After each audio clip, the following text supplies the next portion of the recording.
Yeah, so obviously we don't know too much about Omicron. Your previous guest was talking about kind of the GP coming down from South Africa saying that it's a mild variant. The Prime Minister's, I don't think he's saying it's not mild. I think he's just saying it's too early to kind of be able to tell that. So if we're looking at the figures of what's going on with COVID at the moment across the country, deaths are considerably lower than this time last year, about 80% lower than this time last year.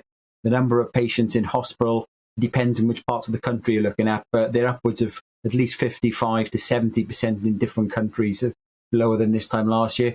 Patients in intensive care of COVID are lower than this time last year as well. So all the metrics are pretty low. And I think that the big panics, obviously, with this getting this booster rollout is to try and get everybody vaccinated. Now, if you look at the older cases in the country, the older people who've had booster doses, we have seen COVID cases coming down amongst those. So you can see the impact. My big concern with the Prime Minister's announcements being, though, that I think this big drive to vaccinate the whole population yet again down to the age of 18, where we do know that the virus itself, even the current variant, is not so deadly for the younger people, is going to put at risk the elderly's care. We also know as well that at the moment there's around 79,000 or up to 79,000 people in care homes who've had two jabs who haven't had a booster.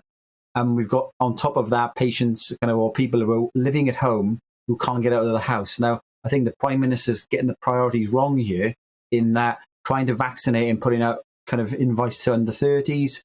It's just absolute bonkers when we've got these people who haven't had their boosters yet. And the main problem is it's the Pfizer vaccine itself and the storage of it. And it's difficult to actually get out to some of these places. So I think if you want to save lives, that's the area we should be prioritizing, not kind of cutting off the care to older people to vaccinate the younger ones.